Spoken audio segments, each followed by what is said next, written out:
교육에 대한 고민은 비단 자녀를 둔 부모들이나 또 교육 주체인 학교만의 문제는 아닐 겁니다. 교육이야말로 국가의 미래를 내다보는 가장 중요한 문제이기 때문에 그렇습니다. 오늘 이슈를 보는 창에서는 자유학교법 입법청원 운동을 벌이고 있는 김재헌 목사님 모시고 자세한 말씀 들어보도록 하겠습니다. 목사님 안녕하십니까? 네, 안녕하십니까? 네, 목사님.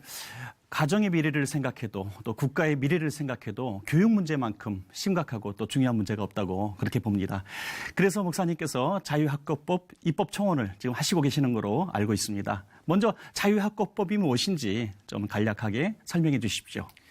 지금까지 한 20여 년 대안교육이 시작이 되었고 교회들도 대안교육을 하고 있는데 대안교육은 주로 공교육에서 이탈한 학생이나 부적응 학생 중심으로 했다면 저희들이 벌이고 있는 자유학교 운동은 미래를 위해서 좀 창의적인 학생들을 좀 길러내야 되고 또 삶의 방식을 가르치는 그런 학교를 좀 했으면 좋겠다는 취지에서 지금 자유학교 입법청원 운동을 시작을 했습니다. 대안학교, 홈스쿨링 한다 하면은 학교에서 무조건 문제야, 적응 못하는 아이들 이렇게 했던 것 같은데 최근 들어서 많이 인식이 변했다고요? 네, 그럼요.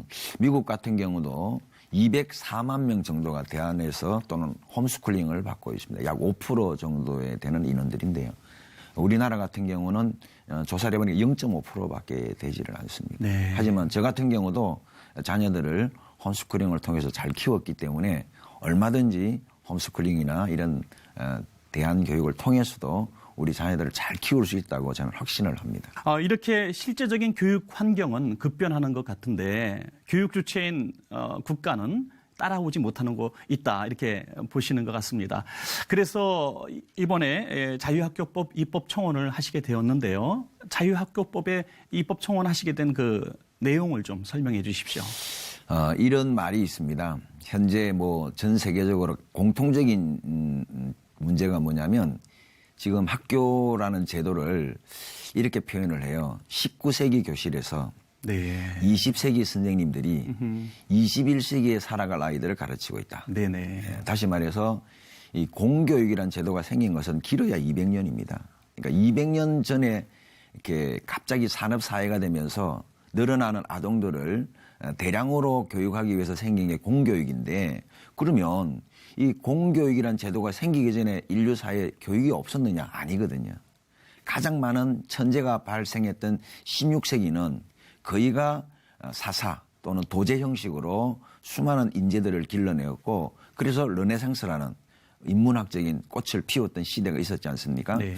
오히려 공교육화되면서 교육이 획일화되고 개인의 창의성이 무시가 되고 평준화를 이야기하지만 하향 평준화가 된 이 문제를 우리는 이제 다시 한번 21세기의 미래 인재를 위해서라도 다시 한번 새롭게 인지하고 새로운 교육 방안을 창출할 때가 되었다고 저는 생각을 하고 있거든요.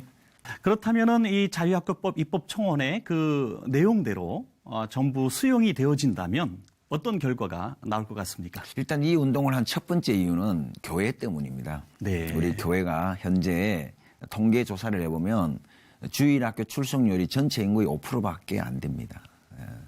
전체 학령기 아동이 700만 명이라고 보는데 겨우 5%만이 이 교회에 출석하고 있고 정기적으로 주일학교나 예배에 참석하고 있다고 보는데 이 수치는 앞으로 20년 뒤에 한국교회 수치가 됩니다. 네. 예. 그렇다면 이것을 10% 이상 끌어올려야 되는데 그 대안이 뭐냐고 생각해 보니까 학부형들이 주일학교에 아이들을 보내야 하는 첫 번째 이유가 바로 공부 때문입니다. 네네. 학원 때문입니다. 토요일 날 자율학습 또 이 주일까지 아이들에게 보충학습을 통해서 학원에서 불러내니까 학부형들은 교육에 대한 특별한 이해가 없다 보니까 예배를 빠졌으라도 아이들을 보내게 되는데 이 문제를 해결할 수 있는 유일한 길은 우리 교회들이 좀 학교들을 세워서 교회가 이렇게 새로운 교육 방침을 가지고 이 아이들을 키울 수 있으면 하는 첫 번째 바람이고요. 네. 두 번째, 지금까지 10년 전에 대한학교법이 발효가 되어서 시행이 되고 있는데 이 대한학교법에 의해서 등록을 해서 잘 하고 있는 학교는 50개밖에 안 돼요. 아, 그렇군요. 나머지 학교들은 네. 대한학교법이 있어도 가입을 하지 않습니다. 왜냐하면 교육부의 간섭이 너무 심하고 가입을 했다고 해서 특별히 교육부의 지원이 있는 것도 아니다 보니까 간섭과 이런 것들을 피하기 위해서 지금 유명무실한 법이 되지 않았나 그렇게 생각을 합니다. 그래서 이 자유학교법이 발효가 되면 교육비를 학생들 개개인에게 돌려주자는 운동이거든요. 네.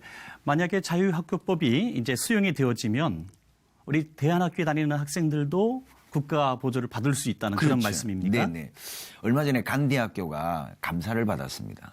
감사를 받은 이유는 고등학교가 대안학교 허가가 나 있는데 대안학교, 고등학교 허가된 부분의 예산을 조금 집행을 초중 부분에 썼다고 네. 감사가 나온 것이죠. 그렇군요.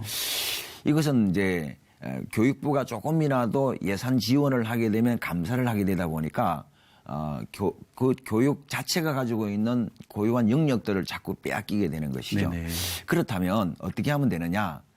우리나라 학생 총 인구가 700만 명이라고 본다면 교육 예산이 63조 원입니다. 네. 그것을 학생들 숫자로 나누니까 약 1년에 600만 원씩 네네. 한 달에 55만 원 정도가 돌아가는데 이 돈을 학교에 가지 않는다는 이유 때문에 국민이 낸 세금들을 돌려받지를 못하고 있는 것이죠. 그래서 이것을 어떤 교육기관에 주라는 것이 아니라 바우처 형태로 학생들 개개인에게 주게 되면 약 35만 명의 아이들이 지금 학교 바깥에서 돌아다니고 있습니다. 이 아이들에게 만약에 매월 55만 원 정도를 지원하게 되면 본인이 뭐 금중고시를 준비하든 뭐 대안학교를 가든 홈스쿨링을 하든 아니면 유학을 가든지 간에 우리나라 국민이니까 특히 우리나라 같은 경우는 다음 세대 아이들이 없어서 출산율 때문에 고민인데 이 좋은 인재가 35만 명이 매년 이 방출이 되는 이 아이들에게라도 교육을 할 수 있는 기회를 제공한다면 이 아이들은 분명히 새로운 미래 인재로서 육성을 받을 수 있지 않을까 그렇게 생각을 합니다. 자유학교법 입법을 청원하고 계신데 입법 활동을 하려고 한다면 저기 서명이 좀 있어야 된다고 들었습니다. 지금 어느 정도 진전되었습니까? 지금 이제 올해 특별히 시작하게 된 이유가 자유학기제가 실시가 됐어요.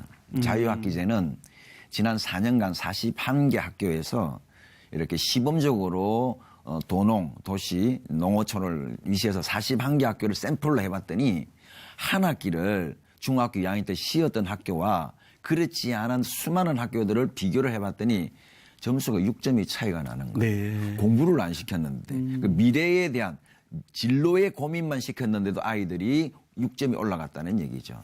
이와 마찬가지로 우리 아이들에게 이 자유학기제라는 개념이 올해부터 이해가 됐다면 자유학기제는 자유학교라는 개념에서 나왔습니다. 네, 즉 네.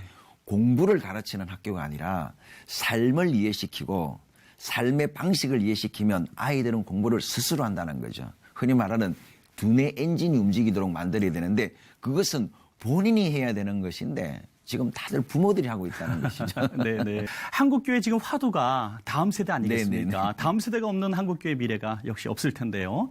그렇다고 한다면은 이 목사님이 하시는 이런 귀한 사역이 한국교회와 협력돼야 될 텐데 어떤 부분에서 협력을 좀 구하고 계십니까? 예, 앞에 질문하신 것처럼 약 300만 명 정도의 서명을 얻어야 된다고 저는 생각을 합니다. 네. 물론 입법 청원의 숫자의 제한은 없지만 어쨌든 국회의원 10분이 이렇게 도와주셔야 이게 상정이 되고 상임위에서 상정이 되어서 본회의에 올라가서 통과가 돼야 되는데 그 올라갈 수 있는 저희들의 숫자는 300만이라고 보는 것이죠. 왜냐하면 이 300만 정도가 이것을 원한다고 서명을 받아내어야 정치권이 움직이거든요. 아시다시피 네네. 최근에도 뭐 교육부에 어떤 사건이 있었던 것처럼 교육부는 굉장히 좀 근위적이고 또 관료적이잖아요.